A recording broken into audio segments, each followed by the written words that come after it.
पहला ये कि उस इंसान के बारे में इतना सोचने का टाइम आया कहां से तुम्हारे पास, और दूसरा ये कि अब से तुम इस टाइम का क्या करने वाले हो। पहले प्रश्न का जवाब मैं तुम्हें दूंगा और दूसरे का तुम अपने अंदर ढूंढोगे। कहां से आया तुम्हारे पास उसको इतना सोचने का टाइम।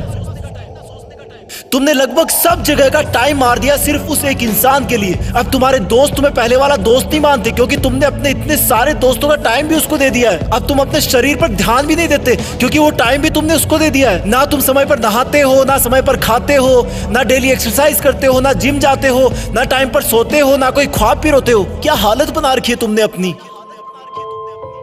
तुमने उस इंसान के लिए अपना और खुद का टाइम मार दिया जिसे तुम्हारे होने या ना होने से कोई फर्क नहीं पड़ता। तुम्हारी माँ कितना सोचती है तुम्हारे बारे में कि अब ये गुमसुम क्यों है जबकि इसकी कोई अभी एग्जाम भी नहीं है। सोच सोच के थक गई है वो, क्योंकि तुमने अपनी माँ से बात करना बंद कर दिया है। माँ से बात करने का टाइम भी मार दिया है तुमने बहुत सपने देखे थे कि लाइफ में ये करूंगा वो करूंगा, लेकिन तुमने वो सपने भी मार दिए क्योंकि जिस टाइम में तुम सपने देखा करते थे वो टाइम भी तुमने उसको दे दिया। तुम पहले कॉमेडी मूवी देखना पसंद करते थे लेकिन अब सिर्फ सैड सॉन्ग सुनकर रोते रहते हो। तुमने अपने मूड को खुश करने वाली कॉमेडी मूवीज को देखने का टाइम भी उसको दे दिया। तुमने अपना, अपने दोस्तों का, अपने सपनों का, अपनी मेहनत का, अपने माँ बाप का पूरा टाइम उसी एक इंसान को दे दिया जो तेरे बारे में शायद सुनना भी ना पसंद करता हो। क्यों रखा तुमने अपने आप को इतना फ्री।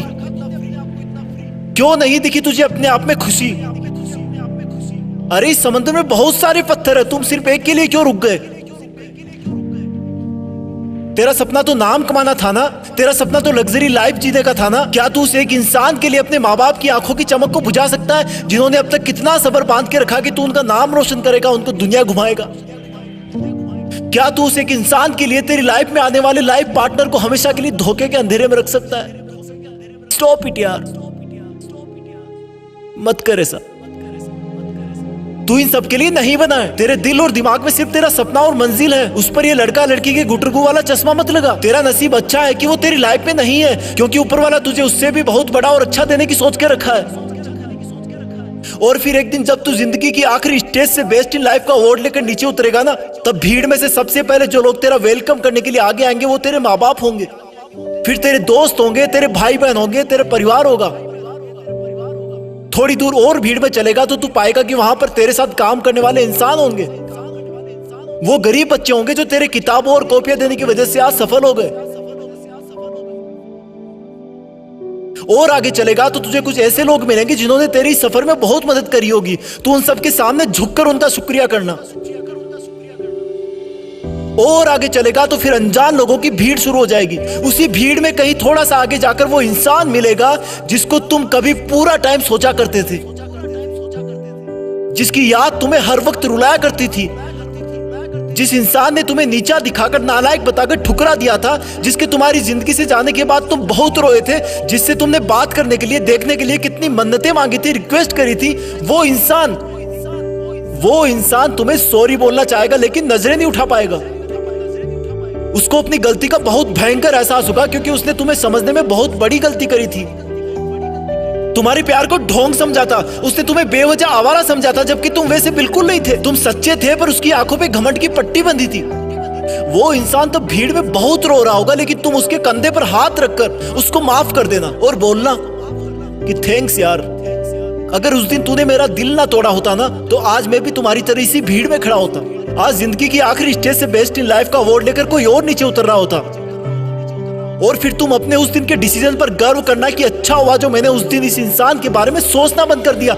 अच्छा हुआ जो मैंने दुनिया की बजाय अपने आप को ढूंढ लिया। अच्छा हुआ जो मैंने फ्री रहना बंद कर दिया। अच्छा हुआ जो मेहनत करना शुरू कर दिया। और अच्छा हुआ कि मैं भी बदल गया, क्योंकि अगर तुम नहीं बदलते तो तुम्हारे जाने के बाद ही तुम इस दुनिया से खत्म हो जाते। तुम्हें बदलाव की सख्त जरूरत थी, तुम्हें उसे भूलने की सख्त जरूरत थी। पहले क्वेश्चन का जवाब बस इतना ही था। दूसरे प्रश्न का जवाब अब तुम्हें अपने अंदर ढूंढना है कि अब तुम उस इंसान को भूलने के बाद उस टाइम में क्या करोगे जिसमें उसको याद किया करते थे। याद रखना, ये जितना मुश्किल लग रहा है उतना मुश्किल बिल्कुल नहीं है। तुम कर सकते हो, यू कैन डू इट। तुम्हारी जीत फिक्स है, तुम्हें करना ही होगा। तुम ऐसे किसी को सोचकर अपना वक्त बर्बाद नहीं कर सकते। तुम्हें खुद को पूरी दुनिया से ऊपर रखना है, तुम कर लोगे। तुम लकी थे कि तुम्हें वो दर्द और एहसास मिला जो तुम्हें रॉकेट की तरह उठने पर मजबूर कर दिया। अब तुम्हें कोई नहीं रोक सकता। जय हिंद।